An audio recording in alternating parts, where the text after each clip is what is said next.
주의 말씀은 영원히 하늘에 굳게 섰사오며 주의 성실하심은 대대에 이르나이다. 주께서 땅을 세우셨으므로 땅이 항상 있사오니 천지가 주의 규례들대로 오늘까지 있음은 만물이 주의 종이 된 까닭이니이다. 주의 법이 나의 즐거움이 되지 아니하였다면 내가 내 고난 중에 멸망하였으리이다.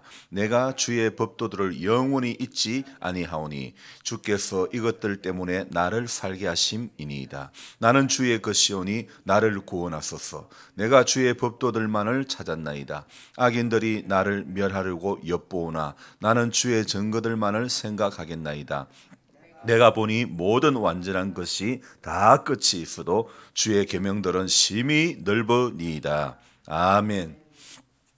오늘 많이 춥지요, 그죠? 걸어오시는 발걸음이 힘들지는 않았습니까? 조지파님 괜찮으세요? 좀 추위가 몸이 오늘 추운 가운데 있지만은 하나님께서 우리의 몸과 마음을 만져주셔서 주의 은혜로 따뜻한 하루가 되기를 소망합니다. 39층짜리인가 아파트 외벽이 무너지는 그 뉴스를 보고 저는요 중국인 줄 알았습니다. 중국에서 무너지는 줄 알았습니다.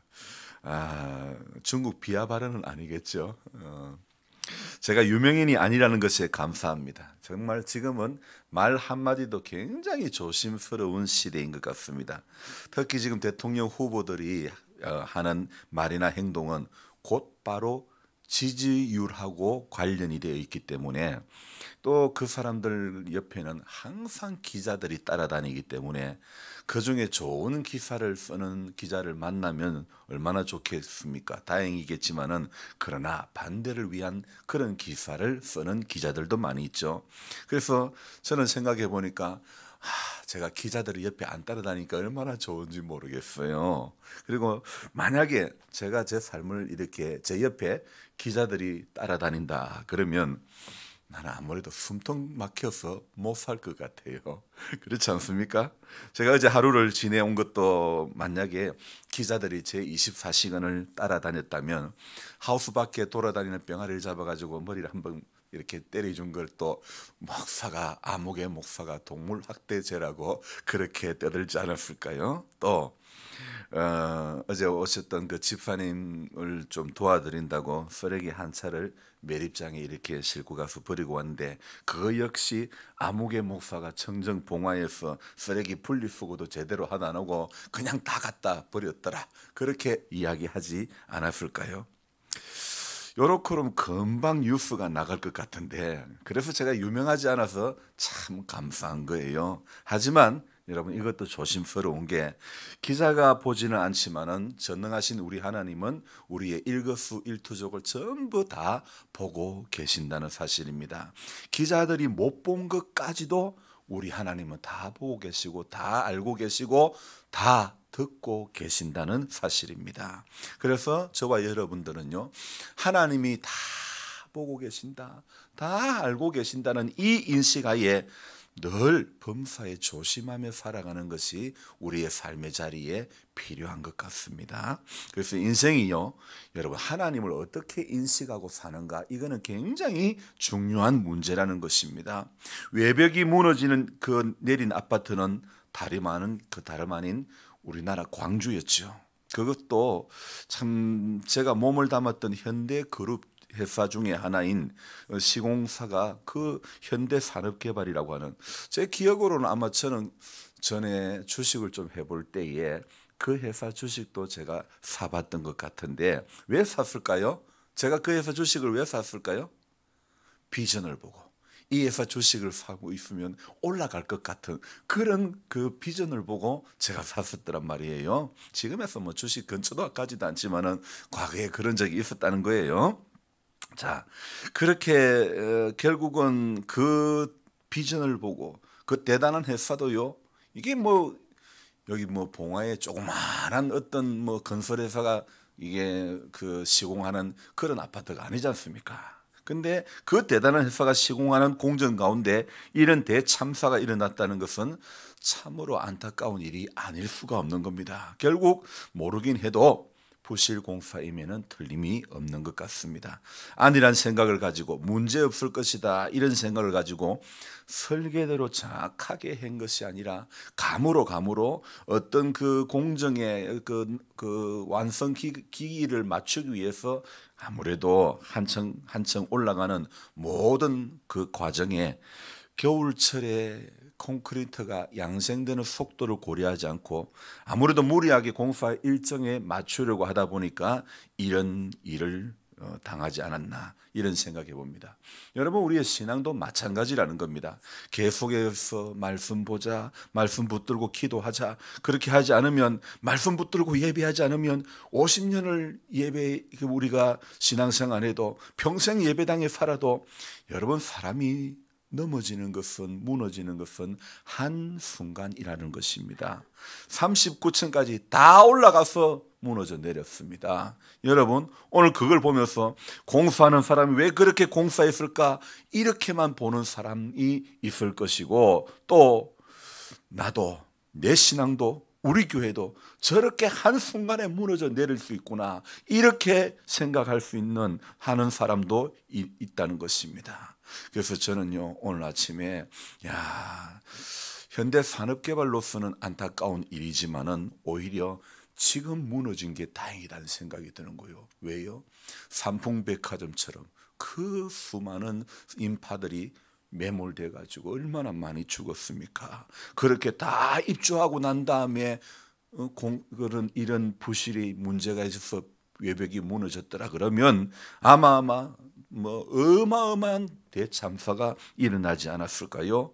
뉴스에는 철근도 제대로 엮지 않았을 것이다 그렇게 전문가들이 말하는데 오늘 저는 이런 생각을 해보았습니다. 우리가 기도하는 것은요 콘크리트를 양생하는 것과 같이 오랜 시간 굳어져야 되는 것입니다. 오늘 우리가 말씀을 보는 것은요 건물을 지을 때 가장 중요한 철근을 엮어 나가는 것처럼 하나님의 말씀을 붙잡아야 우리의 믿음에도요 이 철근이 엮어져야 그래야 든든하게 되는 거예요. 기도만으로는 부족한 겁니다. 기도는 콘크리트가 양생되는 것처럼 오랜 세월 동안 우리 안에 굳어져 가야 되는 것처럼요 이 말씀의 철근을 우리 안에 엮어가야 우리가 무너지지 않는 그런 신앙이 된다는 것입니다. 그래서 말씀으로 저와 여러분들의 인생을 꼭 붙들어 매지 않으면 인생은요 내 인생도 39층의 아파트가 무너져 내리는 것과 같이 한순간에 금방이라도 다 흘러내릴 수밖에 없다는 거 아닙니까? 그래서 오늘 시편 119편의 시인은 말씀을 향한 그의 표현과 신앙은요 정말 남다른 특성이 있는 것을 보여주고 있죠. 그래서 오늘 89절에 뭐라고 말씀합니까? 여호와여 주의 말씀은 영원히 하늘에 굳게 섰사오며 오늘 천지는 무너져도 부실공사한 아파트는 다 무너져도 우리 하나님의 말씀은 시인이 고백한 것처럼 영원히 하늘에 굳게 서는 것. 다른 말로 하늘 아래 하나님의 말씀만이 영원히 굳게 선다는 것을 우리는 알 수 있는 거 아닙니까? 시인이 오늘 그런 고백하고 있는 거 아닙니까? 천지는 다 무너져 내려도 우리 하나님의 말씀은 영영이 서리라. 이 말씀 이런 고백을 하고 있는 것 아닙니까? 그래서 우리는 오늘 시인과 같은 이런 고백으로 하나님 말씀만이 영원히 서간다. 이런 신앙이 되어지고 이런 고백이 되어져야 될 줄 믿습니다. 90절에 뭐라고 말씀하고 있습니까? 주의 성실하심은 대대에 일어나이다. 그렇습니다. 주님의 말씀은요 한순간 오늘 이 시대를 살아가고 있는 우리들에게만 미치는 것이 아니라 오고 오는 모든 세대에 대대에 다 주의 말씀은 미치는 줄로 믿습니다. 그리고 또 뭐라고 합니까? 주님의 성실, 주님의 열심이 바로 대대에 미치게 하는 겁니다. 우리 하나님의 열심이요 오고 오는 모든 세대까지 이 말씀의 영향력을 있게 해 주시는 줄로 믿습니다. 그래서 모든 정황으로 볼 때 우리는 이 코로나로부터 벗어날 길이 없을 것 같습니다. 하지만 이것도 과정일 뿐 전 세계에 만연한 이 바이러스도 언젠가는요 안개가 거치듯 한순간에 거쳐질 것을 저는 믿습니다. 건물이 무너지는 것도 한순간이듯 바이러스의 거두어짐도 한순간에 거두어질 것입니다. 물론 감기처럼 이제 남아서 고생하는 이들도 산발적으로 있을 수도 있겠지만 지금처럼 전 세계가 이토록 고생을 하고 있는, 고통을 당하고 있다고는 저는 생각하지 않는다는 겁니다. 여러분, 무너지는 것은요, 한순간에 다 무너지지만은, 그러나 한층 한층 올라가는 것은요, 엄청난 노력과 시간이 따라야 되는 거 아닙니까? 단번에 39층까지 거푸집을 짜가지고 바로 딱 건물을 세울 수는 없다는 겁니다. 기초를 충실하지 않고는요, 지상에 단 몇 층의 건물도 올려 놓을 수가 없다는 것입니다. 오늘 마찬가지입니다. 말씀을 배제한 신앙은 기초를 하지 않은 채 건물 공사하는 거하고 똑같다는 겁니다. 그래서 제가 그냥 말씀 자꾸 보라고 하는 게 아닙니다. 말씀을 배제한 신앙은요, 기초공사 텄닦기를 안 하고 기초공사를 하지 않고 그 위에 건물 올리는 거하고 똑같다니까요. 비가 오고 물나며 바람 부딪힐 때 모래 위에 세운 집 크게 무너지네. 크게 무너지고 마는 겁니다. 새벽에 예배를 드리는 과정에 말씀을 읽고 설교를 듣는 것은요, 우리의 신앙의 기초가 바로 말씀이기 때문이라는 사실입니다. 시인이 계속해서 이런 고백하고 있습니다. 92절 볼까요? 주의 법이 나의 즐거움이 되지 아니하였다면. 자, 오늘 시인은요, 자신의 즐거움이 뭐가 자신의 즐거움이랍니까? 주의 법이, 주의 말씀이 자기의 즐거움이라고. 그래서 주의 법이 나의 즐거움이 되지 아니하였다면 내가 어떻게 됐다고요? 내 고난 중에 멸망하였으리이다.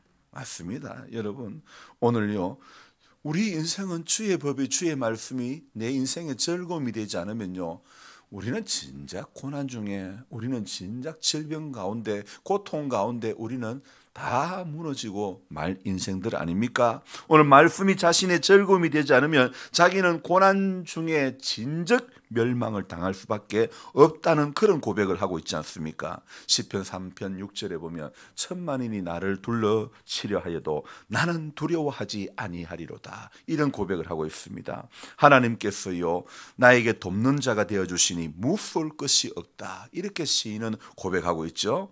93절 또 뭐라고 고백합니까? 내가 주의 법도들을 영원히 잊지 아니하오니. 왜 시인이 주의 법도를, 주의 말씀을 영원히 잊지 않겠다고 합니까? 그 뒤에 나옵니다. 주께서 이것들 때문에 나를 살게 하심이니이다. 아니, 주님이 나를 살게 하시는 이유가 말씀 때문이니까 시인은 내가 말씀을, 주의 법도를 영원히 잊지 않겠나이다, 그렇게 고백하는 거 아닙니까? 오늘 우리는 어떻습니까? 내가 이날 이때까지 너가 아버지 죽고 내가 너것들만 보고 살았다. 우리네 어머니들이 그렇게 이야기하지 않았습니까? 홀로 30대 초반에 청산가보가 돼가지고 내가 그래도 다른 데 살러 안 가고 너것들만 보고 지금까지 견뎌왔다, 이런 이야기. 여러분, 우리네 언니들이 생갑으로 살았어도 자식들 보고 살았다 하지만은 우리네 신앙은요, 말씀이 주는 즐거움 그거 하나 보고 지금까지 살아 나와야 되는 거 아닙니까? 앞으로도 말씀이 주는 즐거움 그거 하나 붙잡고 살아가야 되는 거 아닙니까? 94절에 또 이렇게 고백합니다. 나는 주의 것이오니 나를 구원하소서. 내가 주의 법도들만을 찾았나이다. 시인은요, 여러분, 눈만 뜨면 뭘 찾아? 주님의 법도만 찾았더니, 주의 말씀만 찾았다고 고백하고 있지 않습니까? 왜 그런 고백합니까? 나는 주의 것이기 때문에. 94절 앞부분에 나는 주의 것이오니. 여러분, 오늘 우리는 주의 것이기 때문에 주의 법도를 시인처럼 법도들만을 찾는 그런 인생이 되어져야 될 줄로 믿습니다. 여러분, 오늘 눈 뜨면요, 새벽에 기도하러 와서 떡을 찾는 인생이 있습니다. 떡만을 찾는 인생 되면 안 됩니다. 오늘 주의 말씀의 법도를 찾는 인생이 되기를 바랍니다. 말씀이 있는 자에게는 생명이 있는 것입니다. 이 말씀의 능력이 있는 자는요, 이 말씀의 능력에 붙잡힌 성도는요, 떡보다 더 귀한 것을 얻게 되는 줄 믿습니다. 임플란트에서의 그 재무담당 직원이 그 금덩이가 뭐라고, 결국 그 금덩이가 자기 것이 됩니까? 안 되는 거예요. 쓸데없는 욕심에 붙들리니까 금 많이 사모아 가지고 이걸 뭐 정말 지도새도 모르게 감춰 놓으면 편안하게 내가 그리고 몇 년 동안 살고 나오면 아마 편안하게 살 수 있을 것이다 생각했을지도 모릅니다. 그러나 여러분, 금덩이가 내 안에 우리 집에 수천 개가 들어오도 나를 낳아주신 내 아버지가 그렇게 딴 길로 먼 길로 가고 말았다면 그게 무슨 소용이 있습니까? 어디에서부터 시작된 것일까요? 그 사람 안에 있는 욕심이 잉태한 적 죄를 낳고 죄가 장성한 적 사망을 낳게 된 것 아닙니까? 오늘 저와 여러분들이 떡만을 찾는 인생 되면 안 됩니다. 하나님의 말씀을 찾는 인생이 되기를 바랍니다. 하나님의 약속을 붙잡는 인생이 되기를 바랍니다. 오늘 95절에 또 뭐라고 말합니까? 악인들이 나를 멸하려고 엿보나 나는 무엇만 생각한다고요? 주의 증거들만 생각하겠나이다. 여러분, 기자들이요, 유명한 사람들 옆에는 기자들이 늘 붙어 있는 것처럼요, 우리에게도 항상 붙어 있는 것이 있습니다. 뭐가 붙어 있을까요? 뭐가 붙어 있죠? 오늘 이 말씀에 의하면 95절 말씀에 의하면 악인들이 붙어 있을 수 있어요. 또 다른 말로 하면요, 그게 사람일 수도 있고 그게 사탄일 수도 있습니다.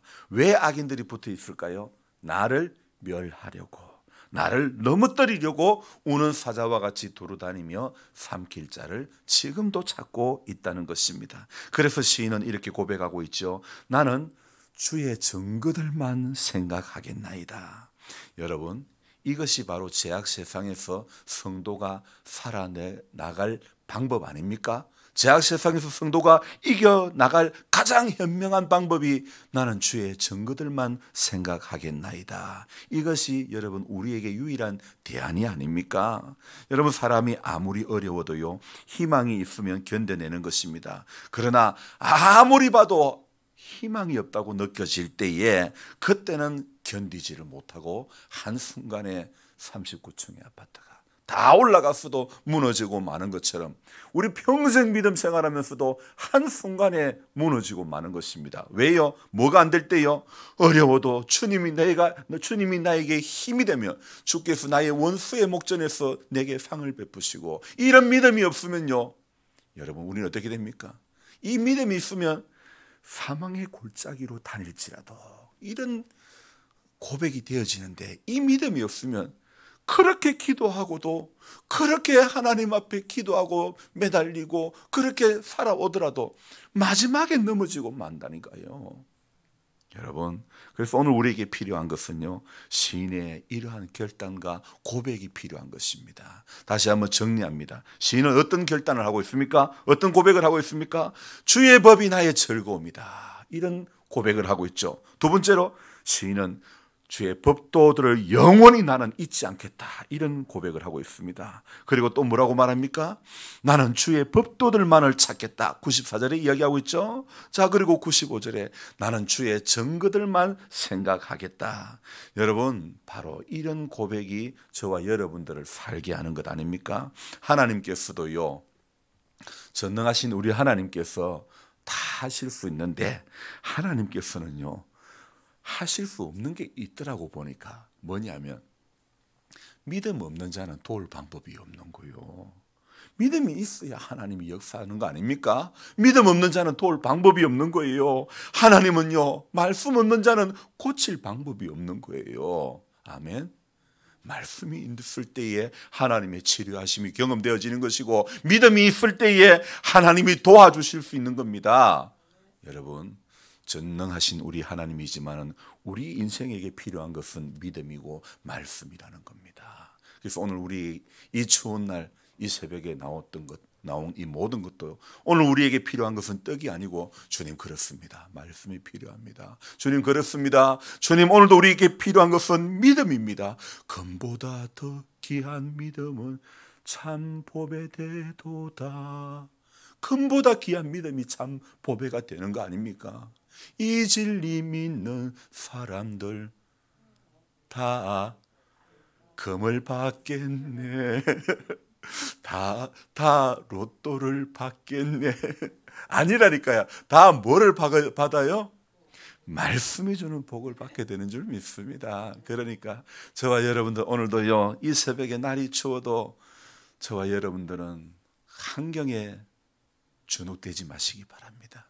그래도 내가 기도하지, 그래도 내가 말씀 보지, 그래도 내가 은혜 받지, 이런 고백으로 하나님 앞에 이 하루 살아가야 될 줄 믿습니다. 춥다, 오늘 추운데 아무것도 하지 말고 집에 가만히 들 앉아 있자, 그러지 마시고, 추워도 성경 펴들고, 오늘 새벽에 목사님하고 같이 읽은 게 뭐지? 시편 119편 89절부터 96절이지. 오늘 집에 가서 오늘 다시 한번 읽어보자. 내게 또 어떤 은혜를 줄까? 이런 생각들이 있어야 된다니까요. 집에 성경이 부족되면 안 된다니까. 성경을 부족으로 삼는 인생, 하나님의 은혜가 그 가정에, 그 심령에 임할 수가 없다는 것입니다. 성경은 오늘도 나를 살리는 영원한 생명이 되는 말씀임을 생각할 때에 오늘 시인처럼 오늘 우리에게 필요한 것은 주의 법이 나의 즐거움이 되지 아니하였다면 내가 내 고난 중에 벌써 멸망했다. 여러분, 하나님의 말씀이 인생의 즐거움이 될 때 고난이 닥쳐와도 멸망하지 않게 될 줄로 믿습니다. 기도하겠습니다.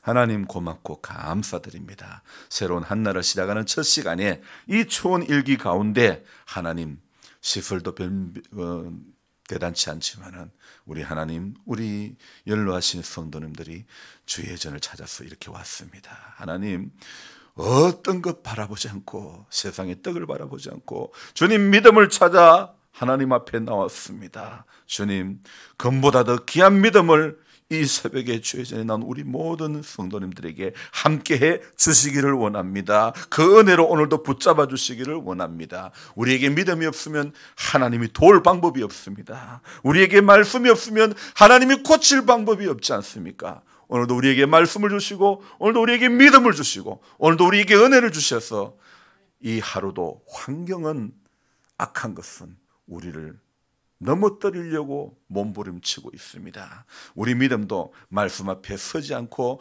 믿음 위에 정말 믿음을 하나님 앞에 달라고 간구하지 않고 정말 이대로가 좋사오니 이 안일한 신앙으로 가면 우리의 신앙도 39층 아파트가 무너져 내린 것 같이 한순간에 무너져 내릴 수밖에 없다는 것을 알게 해주시고 우리 믿음의 집에 우리 신앙의 기초를 잘 쌓아갈 수 있는 우리 모두가 되도록 주여 도와주옵소서. 그래서 콘크리트를 붓고 양생되는 시간이 기다리고 또 그 다음 층을 쌓아가야 되는 것처럼 우리도 기도하고 하나님 앞에 기다리고 기도하고 기다리고 끊임없이 주를 바라고 소망하며 기도하면서 계속 기다리며 주님이 응답 주실 때까지 계속하여 엎드릴 줄 아는 믿음의 사람 되어지게 해 주옵소서. 마냥 시간이 오래될 때에 우리는 지칠 수밖에 없기 때문에 주님은 우리에게 말씀을 주시고 말씀 붙잡고 끝까지 소망의 끈을 놓지 않게 하시려고 기록된 이 말씀을 오늘 우리에게 주신 줄로 믿습니다. 그래서 시인은 고백합니다. 내가 내 고난 중에 멸망할 수밖에 없을 것이지만은 주의 법이 나의 즐거움이 되었기 때문에 나는 고난 중에 멸망하지 않았다고 고백하고 있지 않습니까? 오늘 저와 오늘 우리 모든 성도님들도 하나님 앞에 서는 그날까지 주의 법이 우리 인생의 즐거움이 되게 하여 주옵소서. 주의 법도를 영원히 잊지 않겠나이다 고백하게 해주시고 나는 주의 것이오니 내가 주의 법도들만을 찾았나이다 이렇게 고백하고 이렇게 결단하며 나아갈 수 있도록 주님 도와 주옵소서. 주님, 오늘 이 하루도 주께 의탁합니다. 주의 증거만을 생각하며 주님 앞에 살아가는 하루 되어지기를 원합니다. 오늘 떡을 구하는 인생 되지 않기를 원합니다. 먼저 그 나라와 의를 구하는 인생이 되어서 이 모든 것을 더해 주시는 하나님의 놀라운 역사가 우리 모든 성도님들 삶 가운데 남은 인생의 길 가운데 저들의 자녀 손들 가운데 그들의 앞에 모든 시간들 가운데 함께 해주시기를 주님 간절히 바라고 원합니다. 오늘도 우리 입을 크게 열게 해 주옵소서. 내 입을 크게 열라 넓게 열라 내가 채우리라 하시는 주의 말씀을 기억하게 해주시고 크고 비밀한 것 바라보면서 주님 앞에 오늘도 이 하루도 기도로 나아갈 수 있게 하여 주옵소서. 귀하신 예수님의 이름으로 감사하며 기도드리옵나이다. 아멘. 간절한 마음으로 주여 부르고 기도합니다. 주여!